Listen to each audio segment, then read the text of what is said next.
Hi everyone, I'm going to share with you all some stories. Are you all aware, dear children, dear parents, dear teachers, and very special, the senior members of the school, of the country, and of the people, those of you who are hearing, to everyone. Father's Day is coming up on this Sunday. The whole world is celebrating Father's Day. And those of us are of another mentality. They say every day is a Father's Day. Every day I remember in the morning, whether my father is alive or father is no more, I worship my father. There are many too. And there are some of us who have, by the chores of life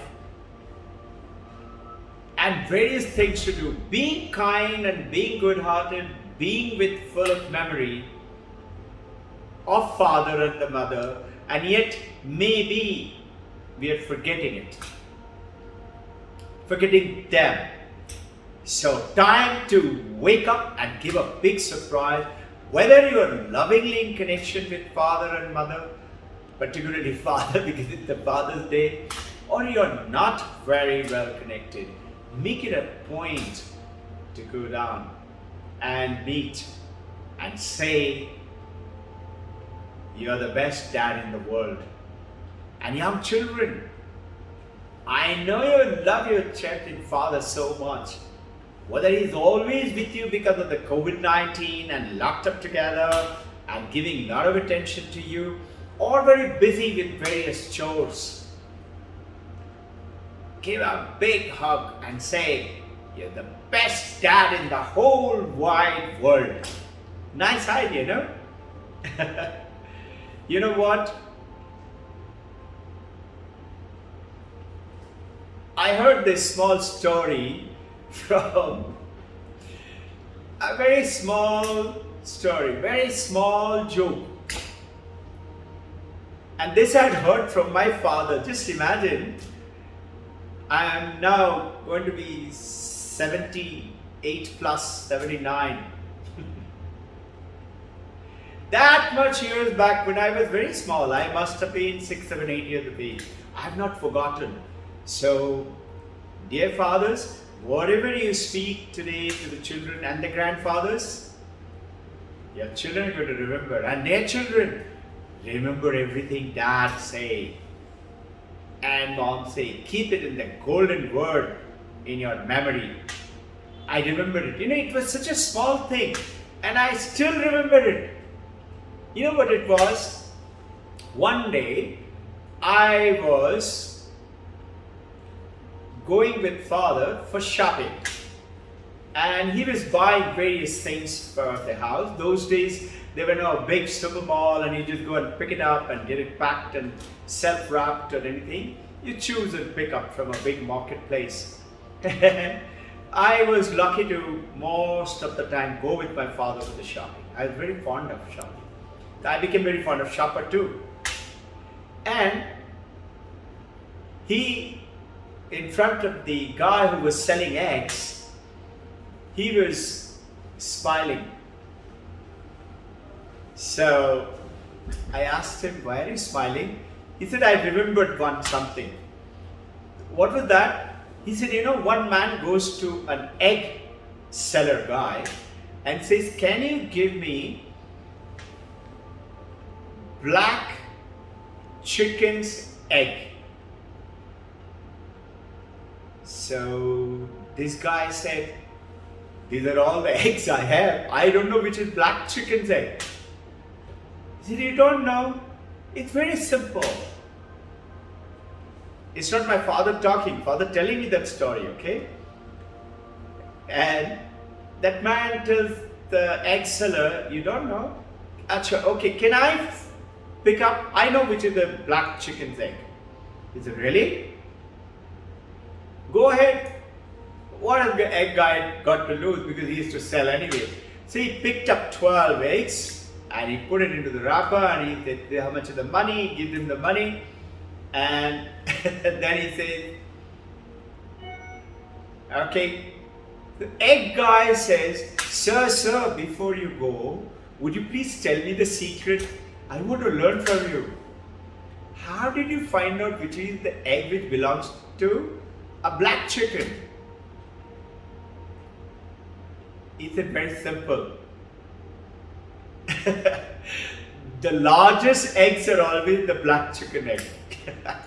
I still remember that. What a simple joke, but I still remember it. I must have been 6, 7, 8 years of age. You know what?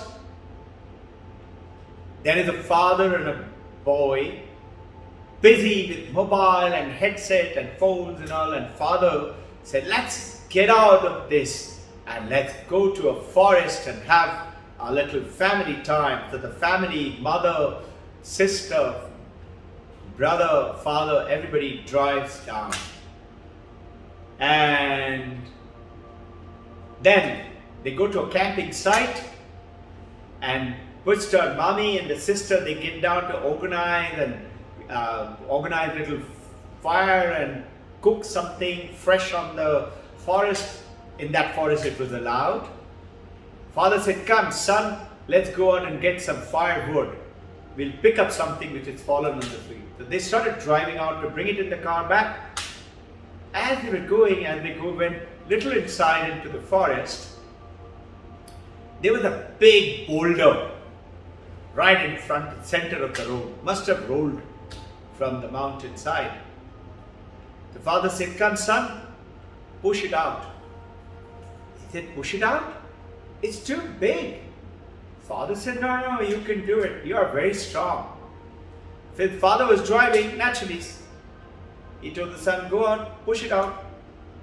The son goes out, it's right in front of the car. He goes and pushes very hard and very hard and very hard. Nothing is happening.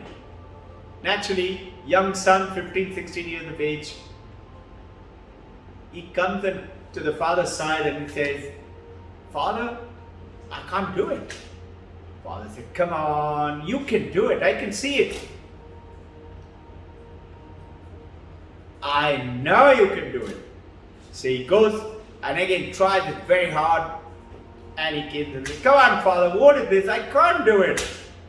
Father said, do with everything that you have and you can easily do it. What is it?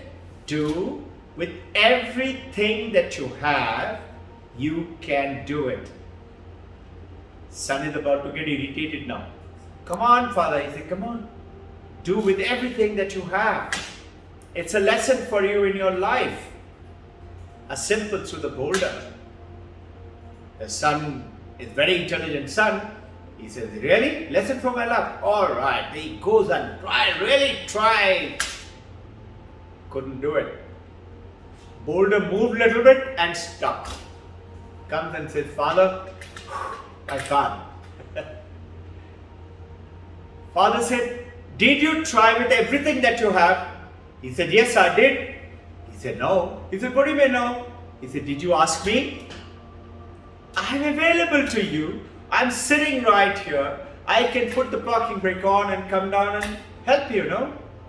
So remember, children, dear parents, always remember the great father figure, the great mother figure, and the father of the universe, the mother of the universe, if you believe in spirituality.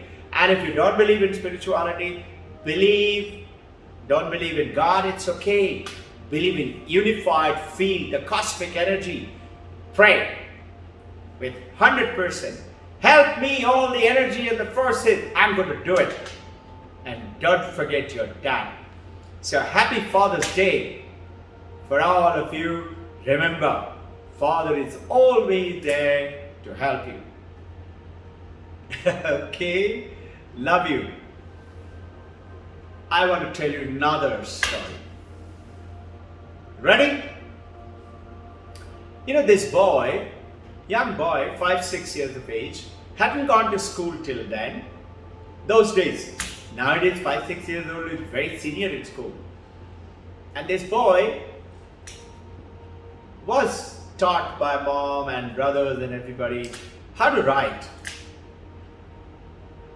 he, those days, hand is to be held and made to write, and he didn't like writing. Have you realized today, first thing we learn in the school is writing. Other than those children from Victoria's kids, I see today children outside, most of the adult outside don't like to write. So this boy also had picked up that habit. Even though young though he was, 5-6 years of age, he didn't want to write. And naturally, mommy was very worried, and they used to give tasks and come on, write. And he would write a little bit and he wouldn't like to write. No interest. So one day, father, as he came back in the evening, mother was frustrated. Mama said, big complaints to father. This son of yours is not wanting to write. Father was very fond of this son. Just like fathers are always fond of all the sons, he was fond of this son too. He looked at mother. He just come back from office whole day without. He smiled and he said, him? Not possible. He's a good boy. Mommy said, what do you mean good boy? He's eaten up my head. He doesn't want to write. Father said, okay. And he took mother and went inside. Boy was thinking he's going to get firing from father. He didn't get any firing. Father didn't say anything. Whole evening went by. Next morning, father, before leaving for office, comes to him and gives him a very nice little diary with the beautiful lines, and in which the father's handwriting was very good. Father had written down 3 pages. 1 page, 2 page, and 3rd page. And he said, and there were some lines, like you get today cursive writing books, like that. Those days, long time ago. He said, would you like to write this? 3 pages. The boy was jumping to write because he loved his father and he wanted to impress father. And in the daytime, this boy, whatever I'm saying is absolutely true. He wrote 10 pages, 3 pages, and repeated those 3 again, and again 1 more page, 10 pages. And father came back evening, mother was waiting. Mother knew son has written, and she was also very happy, smiling. And as father came back, this boy was saying, I want to show you, I want to show you, I want to show you. Mommy said, wait, let him come up. No, I want to show him right now. And he shows it to father. Father looks at it and looks at mother and said, you were complaining yesterday that he doesn't like to write. And tell me today, why did you help him to write? The mommy was smiling. She knew it was a joke between her and father. And father was smiling. And this boy jumped up and said, Mommy didn't help me. I have written all by myself. He said, you have written all these pages. He again turned and he said, not possible. The boy said, why not possible? I have written it. He said, such good handwriting. Your handwriting. Not possible. Must be mommy has helped. Mommy is smiling. Imagine the situation. And son is saying, no, I have done it. And father says, really? Very good. You know who was this? That was me with my father. And you know what? I have very good handwriting today. Because of one game my father played with me. I have not forgotten it. And I am till today, I love to write cursive writing just for practicing. I love to write, the typical very special writing style. I keep practicing them. So remember, children, writing with love will create you a great writer. I love to write today, and I believe it was a gift from my great father and mother, both put together. Okay, you want one more story? One more story.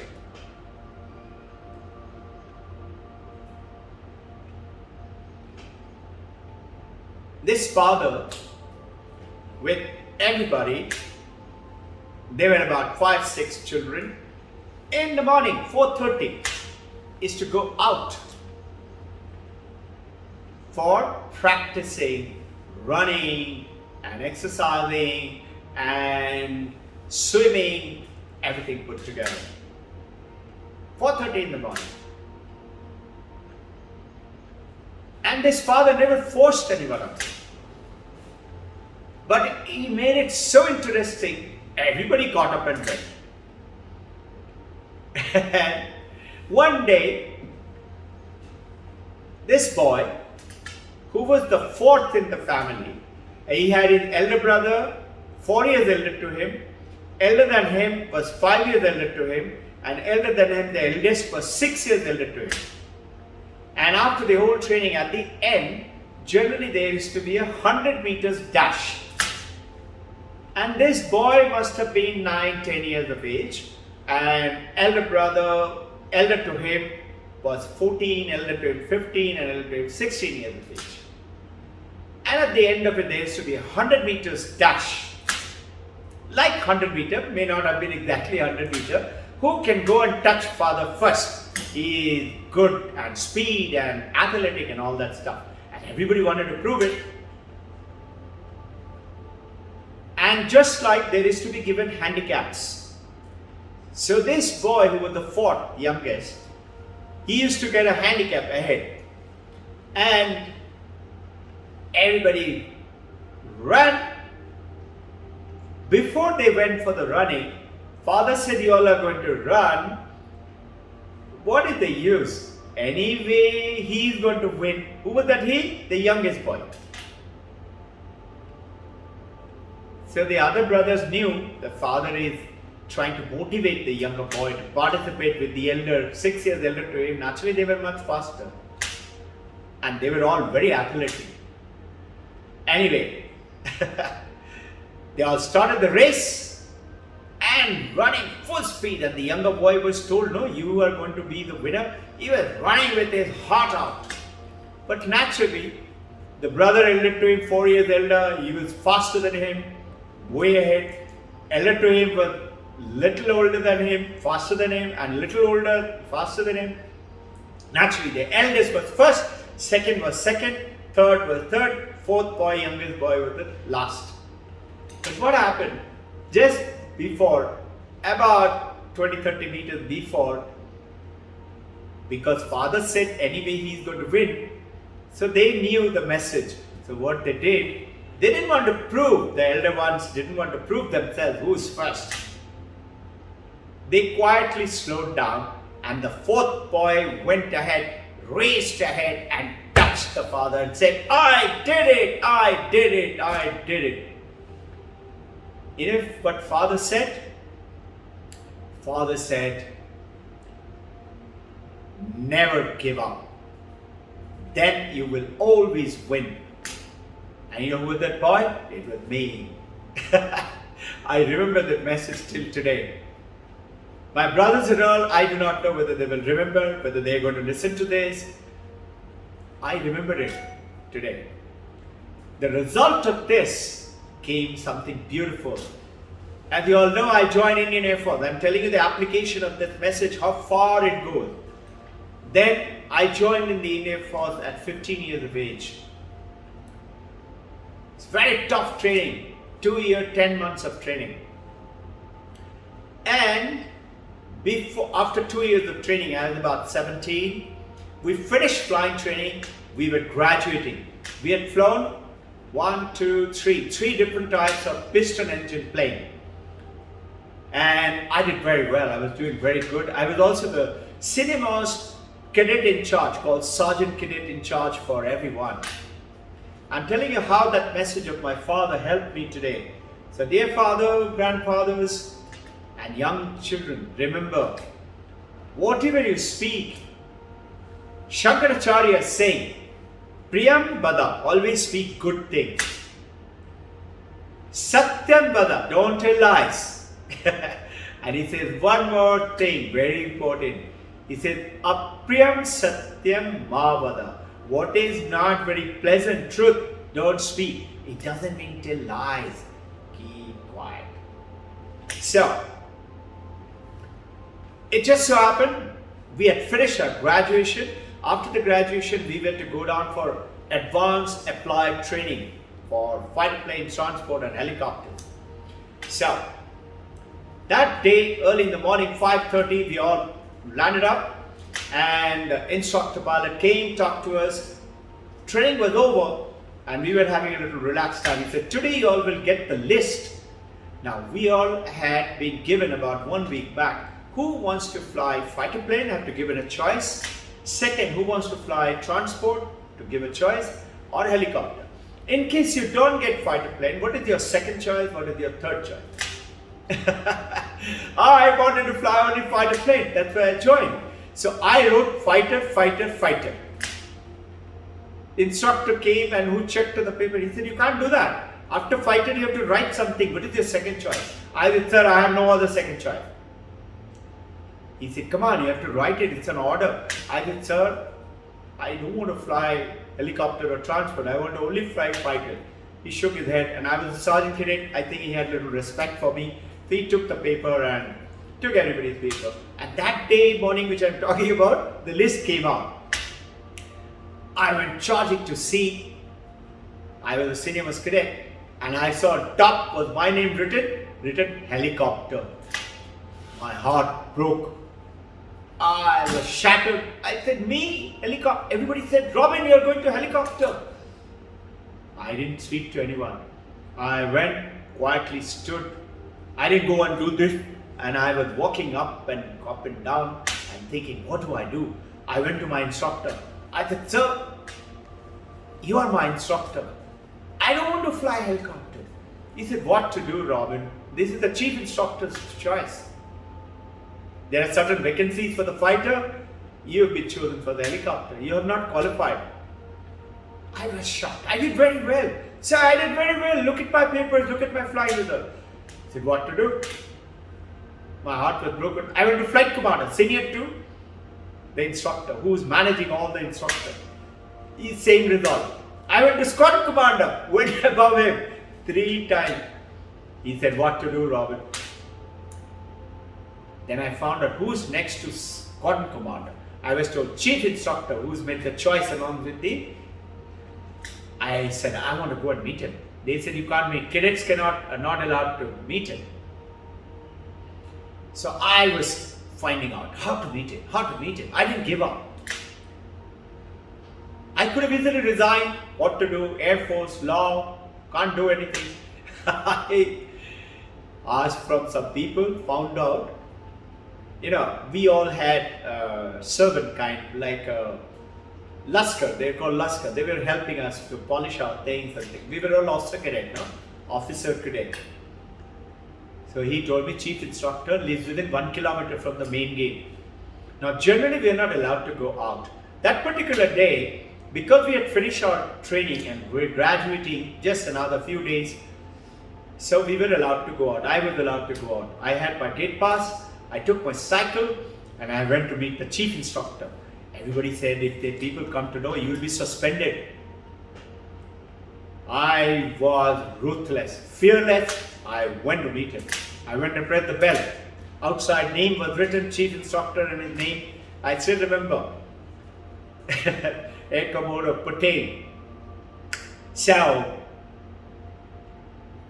kind, very beautiful lady came out, Mrs. Patel, and she said, "Yes, son." I said, "Ma'am, I've come down to meet chief instructor.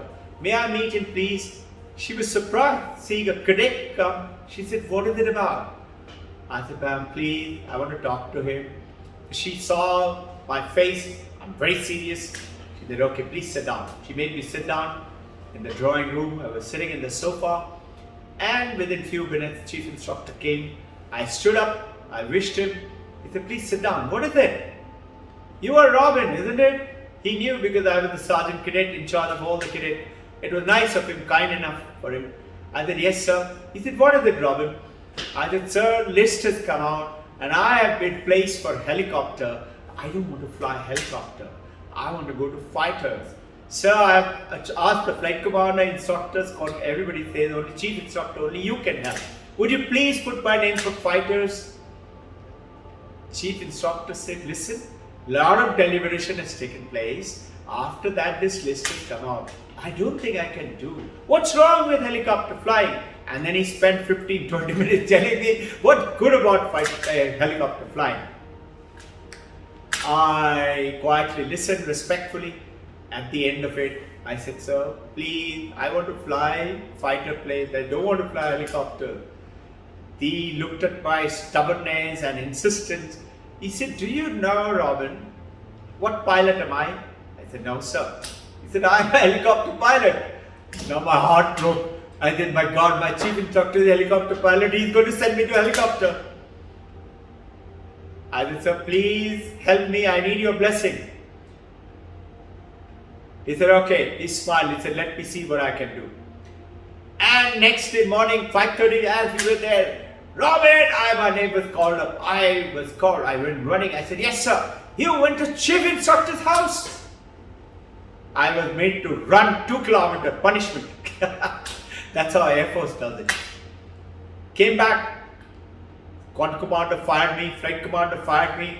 Little later, I got a call. What have you done? Chief instructor is calling you. I said, really? I went and picked up the phone. He said, Robin, have you seen the list?